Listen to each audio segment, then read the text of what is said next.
नमस्कार दोस्तों, मेरा नाम दीपक सारस्वत है और आप देख रहे हैं पुलिस की आवाज न्यूज। आज जो विषय हम लेकर के आए हैं, कल उत्तर प्रदेश में क्या अपितु देश में यूपी बोर्ड का एक रिजल्ट आया है और हाई स्कूल के जो बोर्ड परीक्षा हुई उसमें जो बच्चों ने टॉप किया, उन्हीं में से हमारे साथ रौनित नाम का एक शख्स है, बच्चा है। इसने जिले को टॉप किया है। बच्चे की किस तरह से पढ़ाई का शेड्यूल रहता था, किस तरह से बच्चा पढ़ता था, उसके बारे में भी जानने की हम कोशिश करेंगे और हम उन छात्रों से भी कहेंगे कि कुछ इस तरह के छात्रों से सीखो आप कि पढ़ाई को किस तरह से पढ़ा जाता है। खेल कूद भी जरूरी है। क्या क्या इनकी दिनचर्या थी, किस तरह से ये पढ़ते थे, इसके बारे में बात करते हैं और इनका पूरा परिचय लेते हैं। इनके फादर क्या करते हैं, इनकी मदर क्या करती हैं, इनके परिवार में और कौन क्या कैसे करते हैं।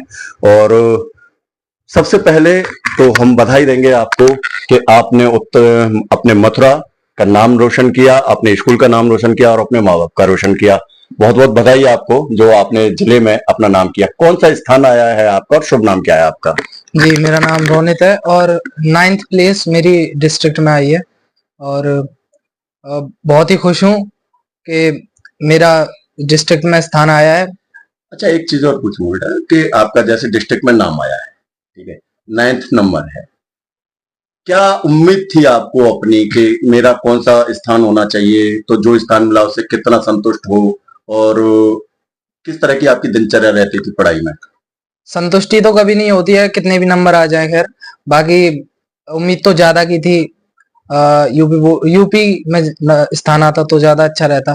बाकी दिनचर्या में नॉर्मल दिनचर्या थी, बस जो पढ़ाई लिखाई होती है वो थोड़ा सा 6 से 7 घंटे में करता था। एक चैप्टर है उसके नोट्स वगैरह बनाकर और प्रिपेयर करता था। पहले एक चैप्टर को उसको रटता नहीं था, उसका कॉन्सेप्ट देखता था, फिर उसके बाद अगले चैप्टर पर जंप करता था।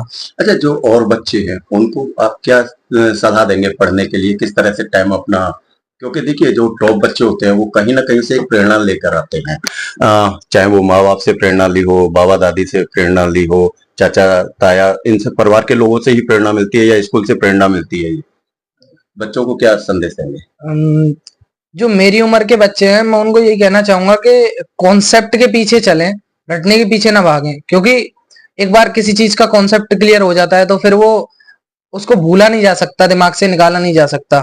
और मेरी जो प्रेरणा है मेरे माता पिता, दादा, अम्मा, इन सब से आती है और मेरे अध्यापकों का भी बहुत अच्छा मेरे पीछे हाथ है। अच्छा, आपके फादर क्या करते हैं? मेरे फादर न्यूज रिपोर्टर ही हैं। रिपोर्टर है? यस। चलिए। और आपकी मम्मी? मेरी मम्मी हाउसवाइफ है। आपको पापा टाइम देते थे पढ़ाई में या मम्मी हेल्प करती थी? हाँ, मेरे घर वाले सबका सपोर्ट था मेरे पीछे। मेरे पापा भी मुझे टाइम देते थे, मम्मी भी टाइम देती थी। तो पूछते रहते थे कि कितना हो गया है, अब नेक्स्ट एग्जाम किसका है, प्री बोर्ड्स कैसे चल रहा है। आपकी तमन्ना क्या है? हाई स्कूल का तो रिजल्ट हो गया, 11th की तैयारियां हैं, क्योंकि 11th से अपना सब्जेक्ट एक रोड मैप, एक अपना माइंड सेटअप करना पड़ता है कि मुझे क्या बनना है, क्या करना है। तो अब क्या प्लान है कि आगे किस लाइन में जाना है, किस तरह की पढ़ाई करनी है? मुझे आगे अभी तो 11th 12th उसके साथ साथ सिविल की तैयारी कर रहा हूँ मैं। सिविल में यूपीएससी के एग्जाम दूंगा और यूपीएससी में कई सारी पोस्ट रहती हैं, आईएएस, आईपीएस। मेरा जो लक्ष्य है वो आईएएस बनना है। तो शायद उम्मीद ऐसी है मैं बन भी जाऊंगा। अभी तो उसी की तैयारियां चल रही हैं 11th 12th के बाद। मेहनत मेहनत करने से ही मंजिल मिलती है। मेहनत करोगे तो मंजिल भी मिलेगी। और अभी 9वां स्थान आया है। हम समझते हैं कि जब आप के अगर दिल में इस तरह की भावना है तो आप रैंक भी ऐसी बढ़िया लेके आए जिससे आपके माँ बाप का सीना चौड़ा हो और गर्व कर सके वो आपके ऊपर। तो क्या प्लानिंग है अपनी पूरी? जी बिल्कुल, मेहनत तो करनी पड़ती है, बिना मेहनत के कुछ भी नहीं है। बाकी अभी 11th 12th की जो पढ़ाई है उसके साथ साथ मैं फाउंडेशन का बैच कर ही रहा हूँ। 12th के बाद फिर ग्रेजुएशन करूंगा। ग्रेजुएशन में बीए, एमए, पीएचडी, उसी के साथ साथ यूपीएससी का मैं एग्जाम दूंगा। बहुत अच्छी चीजें हैं कि बच्चों को। अच्छा, एक चीज और छोटी सी पूछूंगा, जैसे सुबह का टाइम टेबल अपना के कितने बजे जगना, क्या करना, थोड़ा सा उस पर। और मैं सुबह 3:45 बजे जग जाता हूँ और फिर उसके बाद व्यायाम वगैरह करता हूँ। उसके बाद फिर अपनी जो सुबह की दिनचर्या होती है उसको फॉलो करता हूँ। स्कूल होता है तो स्कूल जाता हूँ, स्कूल से आकर अपने नोट्स वगैरह बनाता हूँ और क्लासेस रहती हैं उनको लेता हूँ। एक आध 2 घंटा बीच मिल जाता है तो खेल-कूद भी कर ही जरूरी लेता है। हूँ। ज़रूर वो भी ज़रूरी है, जीवन का एक अंग है। और अगर स्कूल नहीं जाता हूँ तो उस दिन मैं पूरा अपने किसी चैप्टर को या फिर एक किसी टॉपिक को जिस पे डाउट हो, पूरा टाइम उसी पर देता हूँ। यार रील्स वगैरह कितनी देखते हो मोबाइलों में?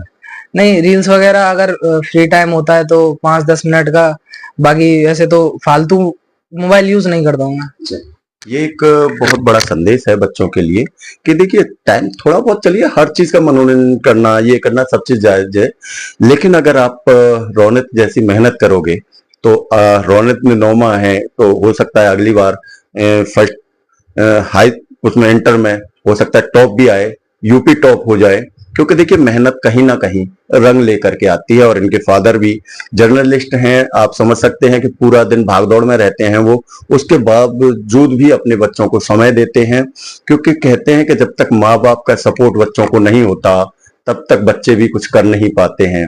और आप देख रहे होंगे कि किस तरह से ये बच्चा अपना सुबह से पढ़ने का कार्य करता है, चाहे खाना खाते टाइम पे भी किताब खुली रहती है और उसके बाद बैठ के भी अपना कार्य करते हैं। और जब जब टाइम मिलता है किताब कॉपी लेके ही बैठे रहना, समय को किताब कॉपियों में ज्यादा लगाना, न कि खेल कूद में। खेल कूद जरूरी है, थोड़ा बहुत समय देना भी चाहिए, स्वास्थ्य भी रहना चाहिए, लेकिन आप देख रहे होंगे कि इस बच्चे को खाना खाते में पढ़ना है, मोबाइल से भी नोट्स लेना, आप देख रहे होंगे कि यहाँ बैठ करके एक बड़े आराम से किताब ही पढ़ रहा है।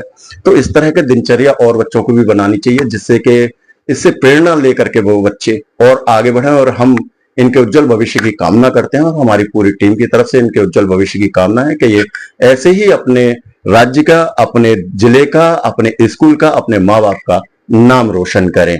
जय हिंद, जय भारत, राधे राधे।